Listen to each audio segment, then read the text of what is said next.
सुन रहे हैं कारवां कहानियों का, मेरे यानी कि आरजे ध्रुव के साथ। और इस कारवां में आज की कहानी है विशाखा। ये कहानी लिखी है हमारी टीम के सदस्य अमन ने। अमन जो ग्वालियर से हैं और कई गीतों और कहानियों को जिंदगी दे चुके हैं। आइए चलते हैं कहानी की तरफ। पर कहानी की तरफ बढ़ने से पहले आपसे गुजारिश है कि आप मेरे YouTube चैनल आरजे ध्रुव को सब्सक्राइब जरूर कीजिएगा। कितना उबाऊ और मायूस होता है इंतजार नाम का लफ्ज।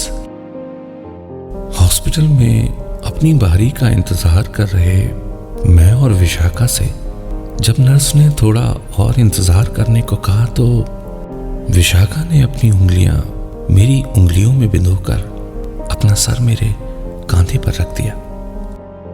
मैं उसका अब और इंतजार ना कर पाना आसानी से महसूस कर रहा था। अमन, क्या अब भी घर वाले हमें माफ नहीं करेंगे? उसने जब सूखी आवाज में मुझसे ये पूछा तो मैंने विशाखा का मन रखने के लिए अपने चेहरे पर जबरदस्ती की हंसी बिखेर ली और कहा, अरे बाबा, क्यों फिक्र करती हो? सब पहले जैसा हो जाएगा। फिलहाल तो आप अपने खान पान पर ध्यान दीजिए। कई बार सच बोलकर किसी को दुख देने से ज्यादा जरूरी हो जाता है झूठ बोलकर उसे दिलासा दे देना। हालांकि मुझे मालूम था कि अब हमारे घर वाले कभी भी हमें कबूल नहीं करेंगे। उसने मेरी हथेली को कस के पकड़ लिया था और भरे हुए गले से बोली, अमन, मुझे मम्मा की याद आती है, बहुत ज्यादा। इतना कहते ही विशाखा रोने लगी थी। इस सब के बीच एक नर्स आई और बोली, विशाखा, अमन, हाँ, you are the next. Vishakha ने जल्दी से अपने आंसू पोंछे और केबिन की तरफ चल दी। विशाखा वापस जब वहां से बाहर आई तो बहुत परेशान थी वो, मगर रिपोर्ट्स कोई खतरा जाहिर नहीं कर रही थी। मैंने विशाखा की परेशानी भांपकर खुश होने की कोशिश में कहा, अरे, आपकी रिपोर्ट्स तो नॉर्मल है मैडम, फिर ये सैड सा फेस क्यों? अमन, एक बार घर चल के देखते हैं ना, शायद पापा हमें माफ कर दें। मेरे चेहरे से जबरदस्ती की बुलाई हुई हंसी अचानक गायब हो गई थी। नहीं विशाखा, ऐसा कभी नहीं होगा, मैंने कहा। अच्छा सुनो, मैं प्रॉमिस करता हूं कि जब हमारे घर में छोटा सा प्यारा सा बेबी आ जाएगा तो हम पक्का जाएंगे वहां। और देखना, जब पापा अपने सामने अपने पोते को देखेंगे तो उनका गुस्सा कैसे फुर्र हो जाएगा। पक्का ना अमन, हम जाएंगे ना? उसने उम्मीद भरी आवाज में मुझसे पूछा तो मैंने भी कह दिया, अरे प्रॉमिस मैडम, पक्का वाला प्रॉमिस। अच्छा सुनो, डॉक्टर ने बोला है कि वीकनेस बढ़ती जा रही है। अगर ऐसे ही चलता रहा ना तो डिलीवरी के टाइम पर बहुत प्रॉब्लम होगी। खुद पे थोड़ा ध्यान दो यार। मुझे ये तो नहीं मालूम कि विशाखा हमारे बच्चे के बारे में क्या सोच रही थी, मगर मुझे जब से ये खबर मिली, मानो तब से ही समय के घोड़ों ने दौड़ने की बजाय पैदल चलना शुरू कर दिया था। पता नहीं क्यों होता है ये कि जब भी हमें किसी का बेसब्री से इंतजार होता है, समय तभी से अपनी रफ्तार कम कर देता है। मुझे अपने बेटे की इस दुनिया में आने का बेसब्री से इंतजार था। कैसा होगा वो, एकदम रुई के भाई सा, भोर के तारे सी चमकीली आंखें, और आवाज कैसी होगी, हाँ, शहद में निचड़ी हुई ओस की बूंद जैसी, कलेजे को ठंडक देने वाली। मैं विशाखा से हजारों शर्त लगा चुका था कि देखना, वो जब बोलना सीखेगा ना तो पहला शब्द पापा बोलेगा। और विशाखा मेरे शब्द को काटते हुए कहती, नो नेवर। आखिर 9 महीने पेट में पाला है और इसके पीछे साइंटिफिक रीजन भी है कि बच्चे के लिए मां कहना ज्यादा आसान होता है। अब रीजन कोई भी हो, लेकिन पहला शब्द वो पापा ही बोलेगा। गलत लिखा है अधिकतर कवियों ने, कहानीकारों ने। पिता सिर्फ चट्टान बने रहना नहीं चाहते जो बिना बताए सब कुछ सहन करते हो। पिता भी मां बनने की कोशिश करते हैं। हाँ, बस उनके ऊपर कभी किसी ने ऐसा कुछ लिखा नहीं है।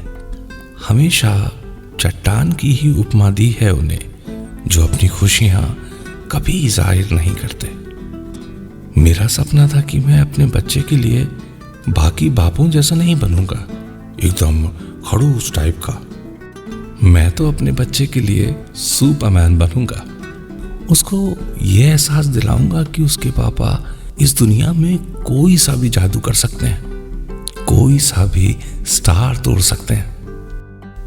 सच कहूं तो मैं मतलबी सा हो गया था।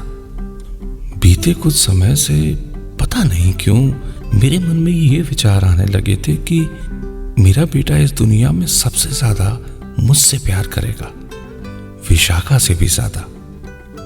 जो रंग मुझे पसंद है वो उसे भी पसंद हो, जो खाना मुझे भाता है उसे भी वही भाए, उसके अंदर अपनी मम्मा से ज्यादा मेरे शौक हों।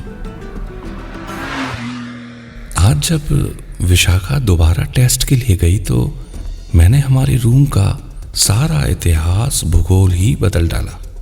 सारा रूम अपने फेवरेट कलर से सजा दिया था। वर्षों से पेंटिंग्स का बोझ संभाल रही दीवारों को अब छोटे छोटे बेबीज की तस्वीरों की जिम्मेदारी दे दी थी। वहीं पर्दों का रंग भी पिंक से ग्रे कर दिया। फूलदानों में भी गुलाबी रंग के फूलों की बजाय नारंगी रंग के फूलों को जगह दे दी।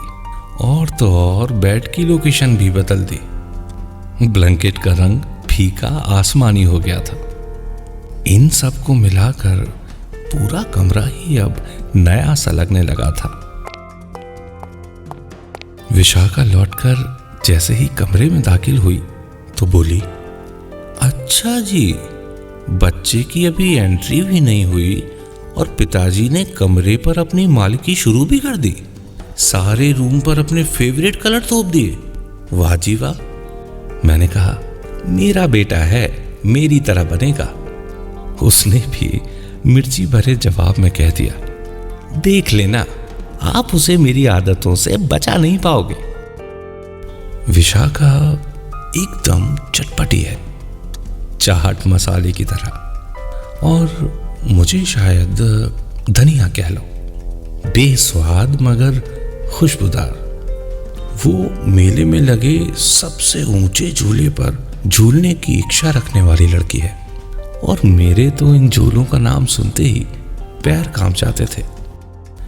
कोई भी फैसला मेरे लिए बगैर तर्क वितर्क के संभव नहीं रहता था, और वो तर्कों को सबसे बड़ा दुश्मन मानती है।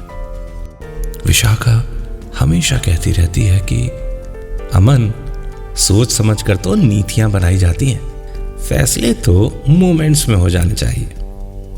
मुझे उसका इतना बेबाक होना थोड़ा सा फिल्मी लगता है। एक कारण ये भी है कि मैं अपने बेटे को उसकी तरह तो बिल्कुल नहीं बनाना चाहता।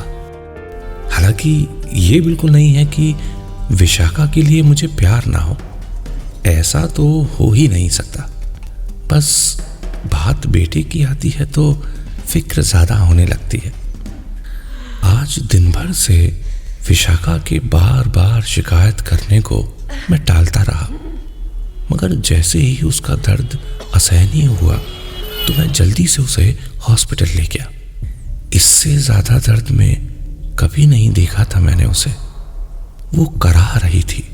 रास्ते में उसने मुझसे कई बार बोला कि प्लीज एक बार मेरी मम्मा से बात करा दो, अमन प्लीज। मगर मैं बुत बना रहा, उसकी एक नहीं सुनी। उसने मेरे हाथ जोड़े, पैर पकड़े, तो भी मैंने उसे प्यार से समझाने की बजाय झंझोर दिया और जोर से बोला, हैव यू गॉन मैड? सब्र करो यार। मेरे झंझोरने और उस पर पहली बार चिल्लाने ने विशाखा को तोड़ दिया था शायद। पूरे रास्ते वो दर्द के मारे रोती रही, बिलखती रही, मगर मुझसे एक शिकायत नहीं की। अस्पताल आने के बाद जब उसे केबिन में ले जाया जा रहा था तो उसने आखिरी बार मेरे हाथ को जोर से पकड़ हिचकियां लेते हुए कहा, अमन, मम्मा को बुला दो प्लीज, प्लीज ना, प्लीज ना। इस बार प्लीज उसने चीखते हुए कहा तो उसकी आवाज ने मानो अस्पताल के कोने कोने को चीर के रख दिया हो। सच कहूं तो बेटे के मुंह में उसकी चीख का मुझ पे कोई खास असर नहीं पड़ा। मैंने इसे जन्म से पहले वाले दर्द की औपचारिकता समझ के ठुकरा दिया। शिमला वाला ऑफर एक्सेप्ट कर लेता हूँ, सैलरी भी ज्यादा है और अब तो बेटा भी आने वाला है, राजकुमार बना के रखूंगा उसे। इन सब सोचों और प्लानिंग्स में बितला हुआ मैं तब सुलझा जब डॉक्टर बाहर आए। क्या हुआ डॉक्टर, सब ठीक तो है ना? डॉक्टर ने जवाब दिया, बेटी हुई है, मगर क्या मगर? हम मां को नहीं बचा पाए। आई एम सॉरी, आप चाहें तो अंदर जा सकते हैं। क्या? मेरे लिए ये विश्वास कर पाना मुश्किल था। अब मेरी विशाखा इस दुनिया का हिस्सा नहीं बची थी। मानो किसी ने मेरे कलेजे पर बड़ा सा पहाड़ लाकर पटक दिया हो। नहीं, ये नहीं हो सकता, कभी नहीं हो सकता। हड़बड़ाता हुआ मैं जैसे ही अंदर गया तो मुझ पे मेरी बच्ची के रोने की आवाज से ज्यादा असर बेड पर मरी हुई मेरी बीवी कर रही थी। सूजे हुए होंठ, चेहरे पर बिखरे बाल, आंखों के आसपास नीले रंग का ठहरना, ठंडी पड़ी बेजान हथेली देखकर मेरे मुंह से रुहाई छूट गई। वो हमेशा कहती थी कि मुझे दुनिया में सबसे खूबसूरत घटना लगती है जब हमारी हथेलियां एक दूसरे को गले लगाती हैं।